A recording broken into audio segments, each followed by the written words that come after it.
Il m'a fallu plusieurs années avant de comprendre que j'étais proche aidant. Je pensais être une maman, accompagner ma fille au quotidien, comme toutes les mamans.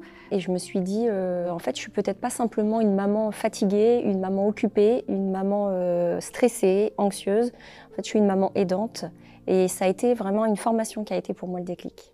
Les formations pour les proches aidants, c'est des formations qui sont organisées par les différents CRA en France. Elles sont à destination des proches aidants. Les formations, elles sont animées par des professionnels qui accompagnent les personnes avec un TSA. Donc ça peut être des psychologues, ça peut être des éducateurs, en collaboration ainsi avec des proches aidants. Elles sont réalisées en petits groupes, ça peut aller jusqu'à 25 personnes. Elles sont soit en présentiel, soit en distanciel, ça peut être en journée ou ça peut être aussi en soirée. Ces formations, elles permettent au niveau des aidants de pouvoir leur apporter des outils concrets dans le quotidien. Ça peut être par exemple comment accompagner un proche au niveau de la sexualité, comme ça peut être au niveau de comment leur apprendre à se laver les mains, à s'habiller. Ça peut être aussi d'avoir des informations très concrètes au niveau de l'emploi, de l'insertion sociale. Le but, c'est de pouvoir avoir différents outils qui vont permettre d'avoir un mieux-être pour la personne avec un TSA. Être proche aidant, c'est une bataille au quotidien. Et se former, c'est être armé pour affronter les problèmes du quotidien, pour répondre aux besoins de nos enfants. Moi, j'avais mon fils qui avait de gros problèmes de troubles de comportement. Et faire une formation sur les comportements des filles, ça m'a aidé à le comprendre, que ce soit dans l'adaptation du quotidien, dans la compréhension de son profil sensoriel, dans tout. J'ai compris mon fils de A à Z.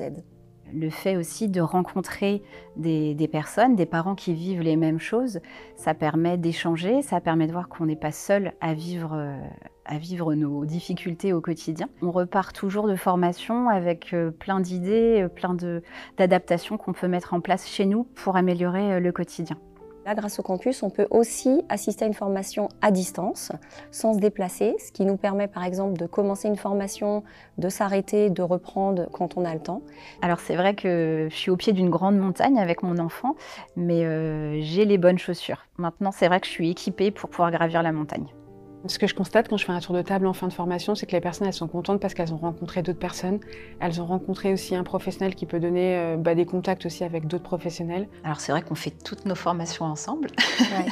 C'est l'occasion de partager quelque chose qui nous lie vraiment. Pour s'inscrire, il suffit de contacter le CRA de sa région et les inscriptions sont gratuites pour toutes les formations du cycle. Je conseille vraiment de suivre ces formations. Ça nous donne vraiment un regard différent sur l'autisme et ça nous aide vraiment au quotidien avec notre enfant. N'hésitez pas à franchir le pas. C'est pas facile au début, mais ça vaut vraiment le coup.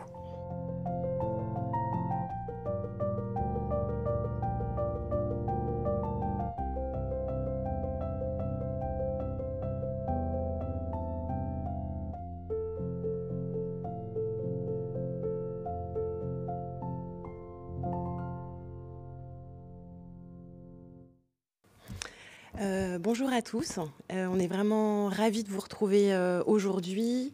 Alors vous le savez, aujourd'hui c'est la journée nationale pour les aidants et c'est pour ça qu'on a choisi de faire cette journée de retour sur expérience du programme de formation des proches aidants.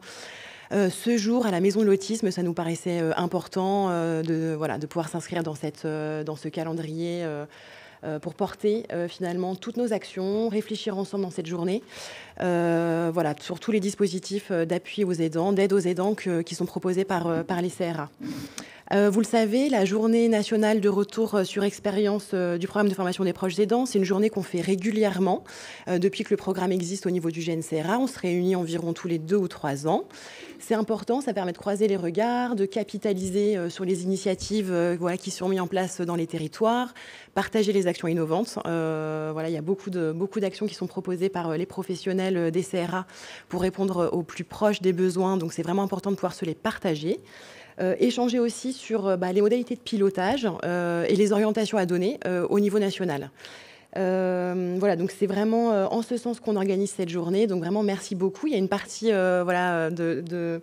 on va dire du public qui sont évidemment les professionnels des CRA. Donc vraiment un grand merci pour votre participation, mais aussi les associations nationales et locales qui participent avec vous au pilotage et la mise en œuvre du dispositif. On a une partie du public qui est à distance. Et évidemment les partenaires institutionnels qui soutiennent le dispositif. Donc on a évidemment la présence de Étienne Pau, délégué interministériel, et de la CNSA, qui, comme vous le savez, soutient le dispositif depuis de nombreuses années, depuis 2014. Voilà, donc si vous souhaitez leur poser des questions, vous pouvez leur poser par le chat.